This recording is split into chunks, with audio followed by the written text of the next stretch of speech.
haatee waxaan insha Allah idin soo bandhigi doonaa in aan u baahannahay 2,000 oo qof oo idinka mid ah labadaasi kun sababta aan u soo xulinayno waxay tahay walaalayaal waxaan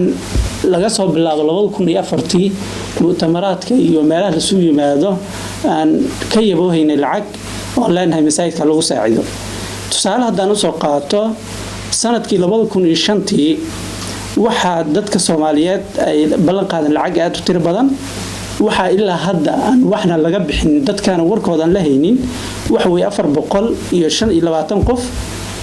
lacagta ay maxaan ku raahdaa waxna ka bixinin waxay ay tahay 1,568,800 karan sanadkii 2008 oo kamid ah sanadadii ay ugu badnaayeen dadka lacagaha maxaan ku raahdaa ballan qaaday waxa ilaa hadda aan lacag aan bixinin 328 qof lacagta ay la maqan yihiin waxay dhan tahay lacag gaarayso 2,120,000 2009kii run ahaantii waxay ahayd sanadkii ugu tiro badnaa ee dadka ay lacagta noo ballan qaadeen ilaa hadda dadka aan waxna bixin way 660 qof way lacagta ay ballan qaadeen waxay la eg tahay 5,890,119 karan 2010kii ilaa 9 qof baa hadda ilaa hadda war laga haynin lacagta ay ballan qaadeenna waxay gaaraysaa 90,000 guud ahaan totalka lacagta ay dadka ballan qaadeen aan waxba laga haynin waxay gaaraysaa 9,579,539 dadka ballan qaaday tiradoodana waxay la eg tahay 1,422 sidaas darteed arrinta waxay nagu kaliftay maadaama laga rabo 22 milyan in aan raadino 2,000 oo qof oo maxaan ku raahdaa mashruuca nala qaata waxaan u baahannahay maadaama dadkii hore u ballan qaaday lacagta tiradooda ay gaarayso aanan waxba ka haynin lacagta ay la maqan yihiin 9 milyan ay tahay waxaan u baahannahay 2,000 oo qof oo 14 bilood lacag masaajidka ku tabarucda dabcan waa inta uu dhismaha socdo lacagta aan ka rabnana waxay la eg tahay 19 milyan iyo 600 haddii ilaahay idmo si soo socota ayaan u qaybinay dadka 100 qof oo bixisa 14 bilood 1,500 oo karoon 600 oo qof oo bixiso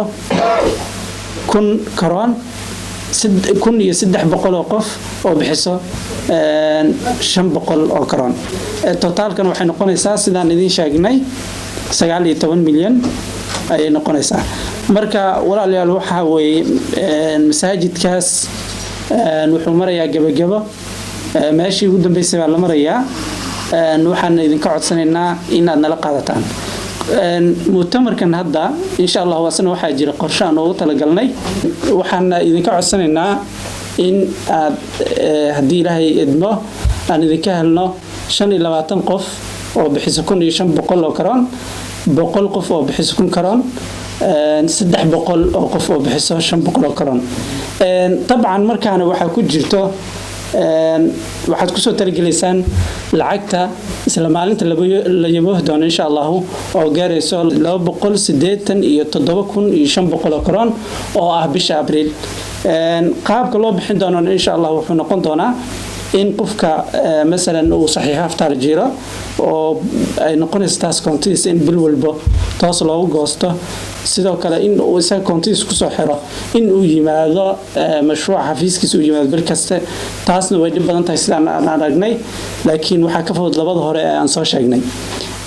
طبعا hadii aadan markaas haynin lacagta aad kaash u haynin toos ayaad xafiiska imaanaysaa terminal ayaad ku bixinaysaa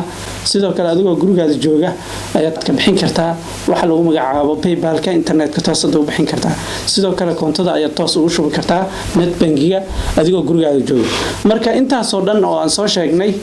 waxaan idinka codsanaynaa in aad dala qaadataan mashruuca qaabkaas iyo nidaamka aan soo sheegnay aad nagula qaadataan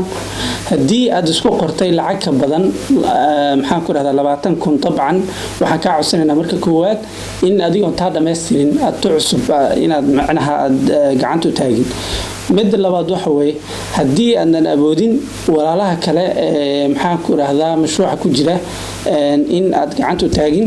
waayo haddii aad gacanta taagtid oo lacagtiina aadan bixinin taa micnaheedu waxa weeye mashruucii ayaad ku tahay maxaan ku dhahdaa lagooyo marka barakallahu fiik haddii aad maxaan ku dhahdaa lacagtaadan awoodin gacanta taagin sidoo kale waxaan ka codsanaynaa 14 bilood ee aan sheegnay in aad ku soo bixisaan hada wabillahi tawfiiq sallallahu wasallam ala nabiyina muhammadin wa ala alihi wa sahbihi wa sallam bismillah alhamdulillah wa salatu wassalamu ala rasulillah sida ragii ugu horeeyay walaalada ay sheegeen ama ka soo sheekeen Tawfiiq Islamic Center waa xaruntaas islaamiga weyn taariikhda dheerna leh haddana galaysa xilli cusub oo kala guura xilli meel sheelara loo maaragtay masaajidku yahay uu gudbi doonta insha Allah bismillaah kareem asri cusub oo ah in masaajid insha Allah la dhiso dadka muslimiinta ah khaasatan dadka Soomaalida waxaan ku codsanaynaa meel kasta ay joogaan inaan nagala qayb qaataan mashruuca dhismaha masaajidka runtii dadka bacd Allah dadka cidaan isku haleynaa waa dadka muslimiinta weeyaan meel kasta ay joogaan arrinkaas runtii waa arrin aad noogu balaaran anagu haddaan dalka joognana waa nagu adagta kaliya runtii kama dabaalan karno laakiin dadka muslimiinta waxa weeyaan waxa ka dhaxeeya tacaawunka ka dhaxeeya iyo insha Allah deeqsinada dadka muslimiinta meel kasta ay joogaan iyagoo xitaa waxa amaash ah haystaa iska yihiin ay haddana waxa looga bartay in masaajidda dhisaan meel kasta ay joogaan marka waxaan rajaynaynaa ragga walaalada hawshan runtii qabanqaabiyay mashruuca soo diyaariyay hawl weyn bay hayaan reeyahoodii caruurahoodii iyo danahoodii khaaska ahaa ay uga yimaadeen ilaahay subxaanahu wa ta'aala hortiisa ay ku leeyahay ajirkooda ku leeyihiin in dadka muslimiinta meel walba ay joogaan arrintaas ay nagala qayb qaataan weeyaan insha Allah anaguna markaan dhisno runtii waxa weeyaan dadka muslimiinta meel walba ay joogaan way nagu xisaabtamayaan oo waxa weeyaan si anagu hore looga bartay waxaan sii laabanaynaa juhdiga insha Allah aan ganacsadaa masaajidada la dhisi doono macallimiinta maraakista islaamiga meel kasta caalamka baahidoodu ay ka jirto waanu ka qayb qaadanaa waanu sii xoojinaa insha Allah marka maanta arinteedu waxay taagan tahay meel kala guur ah meel aad iyo aad adag laakiin insha Allah bacd Allah iyo juhdiga dadka muslimiinta ay bixiyaan aanu idinku fadhino aanu martidii ka nahay meel kasta walaalayaal aan ka sugayno arrin marka waxa weeye runtii u baahan in la iskaashado weeyaan marka insha Allah waxaan ka sugnaa walaalayaal in insha Allah bismillah kareem arrintaas naga caawisaan barakallahu waxaan ku codsan lahayn dhammaan dadweynaha reer Oslo ama reer Norway ama ma garanaysaa Europe ama America ama Africa meel kasta ay joogaanba in ay masaajidkaasi naga caawiyaan iyadoo loo ogsoonyahay in markaska Tawfiiq Islamic Center uu yahay meeshii ama hooyadii laga wada dhisay masaajidda hadda ay dad badan ku cibaadaystaan Europe iyo Mareykan iyo meelo badan oo caalamka ku yaala anaguna waxaan idinka rajaynaynaa sida aanu idinku garab gali jirnay tii hore inaad maanta idinagana taanada ama boodidaanada qaawan aad noo asur lahaydeen waxaan markaa oran lahaa runtii dadka Soomaaliyeed meel ay joogaanba khaasatan dadka Norway ku dhaqan in ay runtii ka qayb qaataan sida ilaa maalintii ilaa maanta maalin ba Ilaahay subxaanahu wa ta'aala masaajidkan ay cid gacanta ku haysay masaajidkan waxa Tawfiiq uu caam ku yahay in maraakista badan ee maanta laga dhisay maxay tahay duwalkan qarbiga meel walba haatay inuu ka qayb qaatay oo lacagta lagu dhisay masaajidada in badan oo kamida masaajidka laga ururiyay ama markiiska laga ururiyay marka maanta in laga qayb qaato oo markiiskan maanta waxa weeyaan dhulkiisi waa la hayaa in la dhiso markiis ballaaran oo wada deeqa dadka Soomaaliyeed ee ku nool khaas ahaan ama dadka muslimiinta guud ahaan ku nool maxay tahay dawladka Norway ayaan ugu talagalay marka in laga qayb qaato ayaan doonaynaa wassalaamu calaykum waraxmatullaahi wabarakaatuh aan horta marka hore ugu bushaareynaa dadka muslimiinta ah waa in la soo gaaray heer aan la dhisayo masjid waxaan ugu yeeraynaa oo aan ku ku baraarujinaynaa inay masaajidka ka qayb qaataan ogaadana wax la isugu yeelo dhisme masjid ayaa ugu habboon dabaqyada la taagay iyo binada lagu dadaalayo iyo dahabka kayd loo dhigtay iyo doolarka isbuuxshay dad iyo waxa ka roon sadaqada dib ugu aydaane dunidii dhisnaya waxa qabiyo ah daarta aakhire waxaan ku khatimayaa walaalayaal aan qabiyatii daarta aakhiro. Assalaamu calaykum waraxmatullaahi wabarakaatuh.